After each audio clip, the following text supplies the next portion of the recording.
This is LauraJthe.Treetalker. Today I'm talking to a Japanese maple cultivar called Sangukatu, or the coral-barked maple. I asked it to speak about the current immigration issues in this country. I began by saying, "You have heard many observe that the cruelty is the point. Is that how you see it?"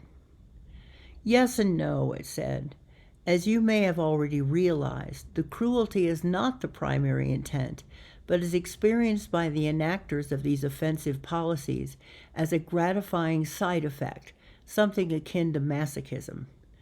The real action here is the implementation of policies in a blitzkrieg fashion, which puts opposing forces off balance, allowing the intended results to be established as a precedent, so they will be difficult to rescind." The word blitzkrieg, meaning lightning war, describes the tactic of launching series of quick and decisive short battles to deliver a knockout blow to an enemy state before it can fully mobilize. In your current situation, by the way everyone in other branches of government and members of the media have been largely shocked into inaction, at least up until recently, the tactic seems to have been fairly successful. "True enough," I observed. "Does that mean we should ignore the cruelty?" "No, of course not," it replied. "Obviously, it's easy to get fixated on the cruelty because of your emotional reaction.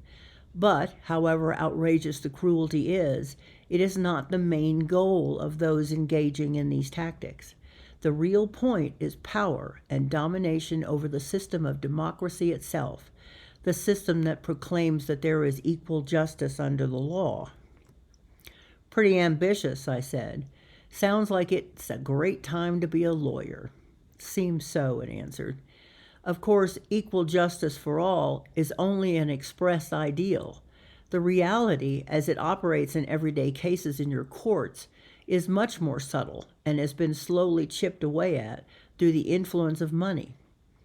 Greed is a fundamental flaw of human nature, and this is well understood by and regularly utilized as what amounts to a weapon of war by those who wish to gain power and influence. That is why all the great teachers of all the great religions warn to be vigilant, not to let avarice creep into your lives and interactions with others.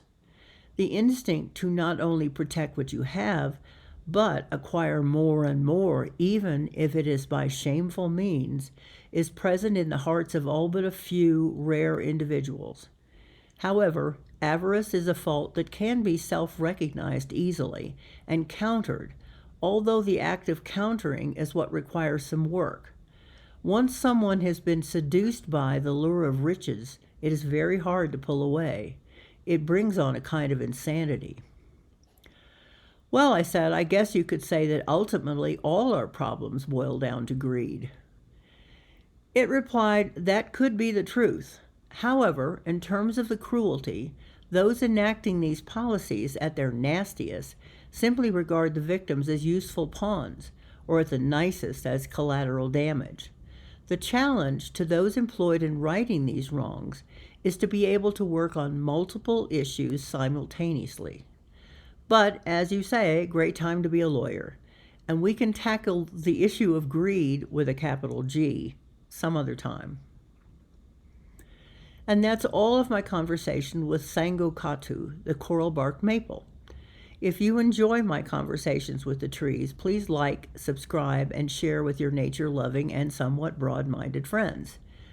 For those of you who'd like to stick around to see some pictures of this tree, hang around for a few minutes. For everyone else, this is LauraJthe.Treetalker. Thanks you very much for watching, and I hope to see you soon.